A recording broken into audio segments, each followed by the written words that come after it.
January 26, 1945, northeastern France. The metal beneath Second Lieutenant Audie Murphy's boots grows hotter. Flames creep upward from the burning tank destroyer. Ammunition inside, ready to detonate. Before him, through 2 feet of snow, 6 German panzer tanks, 250 enemy infantry, closing distance. Behind him, 19 men, just 19, about to be annihilated.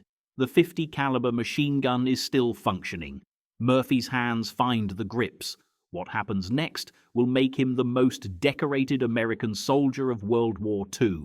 But standing on this burning wreck, bleeding from his leg, alone against an entire assault force, the real question is simpler. How does anyone survive this?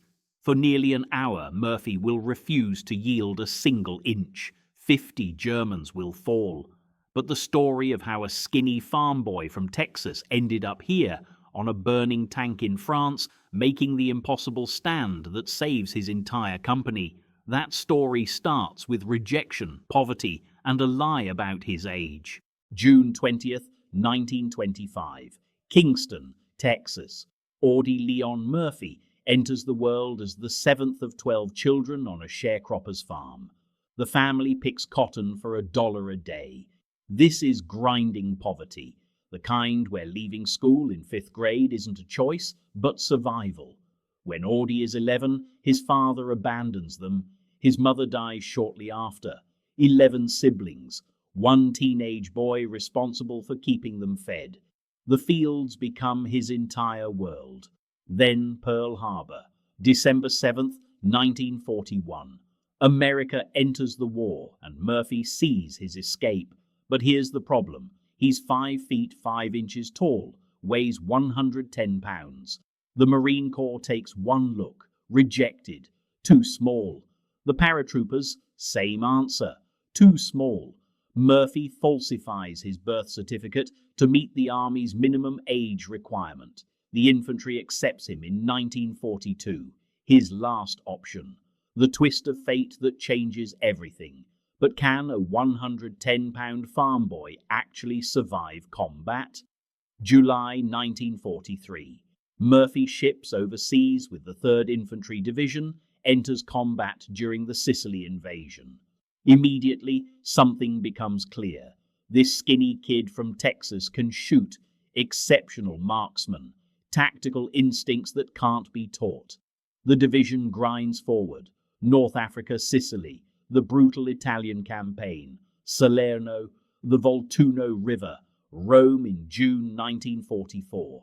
The fighting is relentless, casualties staggering. Murphy's superior officers are, as one account notes, constantly being transferred, wounded, or killed. Murphy rises through the ranks by attrition, not design. By the time he receives his battlefield commission to 2nd Lieutenant, he's accumulated over 20 decorations, Distinguished Service Cross, 2 Silver Stars. He's no longer the farm boy. He's the one who survives when everyone else doesn't.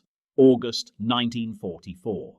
The division withdraws from Italy for Operation Dragoon, the southern France invasion. 7 weeks, 4,500 casualties. Murphy is now among the most decorated men in his company, but his defining moment still lies ahead, in the frozen fields near a village called Holtzwihr.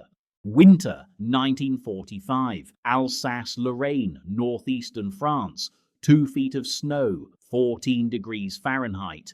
American and French forces fight to eliminate the Colmar Pocket, a German salient threatening the entire Allied front.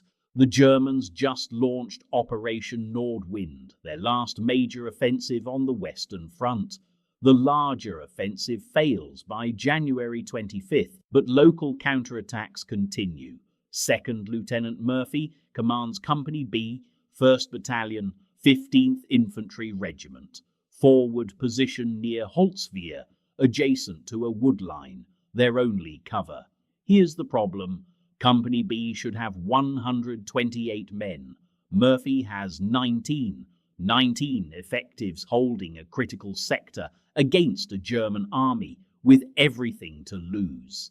The position's survival depends on one M10 tank destroyer positioned near Murphy's command post, covering the main road.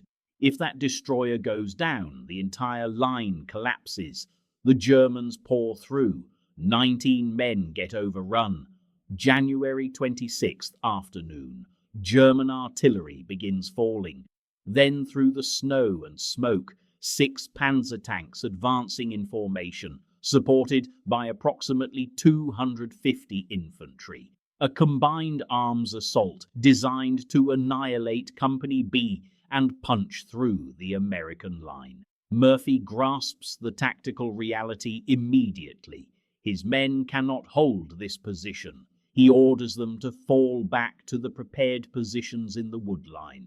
But Murphy remains forward at his command post, field telephone in hand, directing artillery onto the advancing Germans. Shells scream overhead, exploding among enemy infantry, killing dozens. But still they come. German fire intensifies. Machine guns chatter.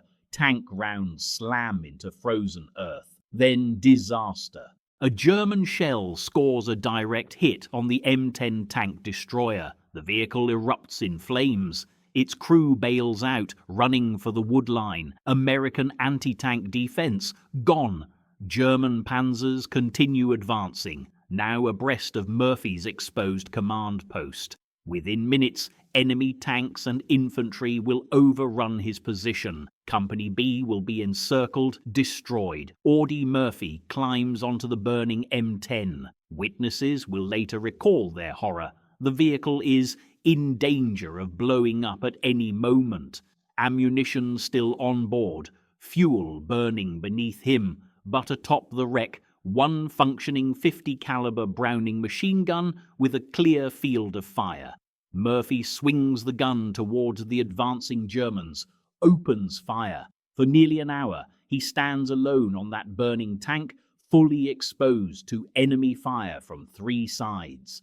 German infantry, essential for covering the panzer advance, attempt to close with his position. Murphy cuts them down. His fire is devastatingly accurate. One German squad creeps within 10 yards, taking cover in a ditch. Murphy kills them all. The Germans pour fire at him. Bullets snap past his head, ricochet off the tank. Shrapnel tears through the air.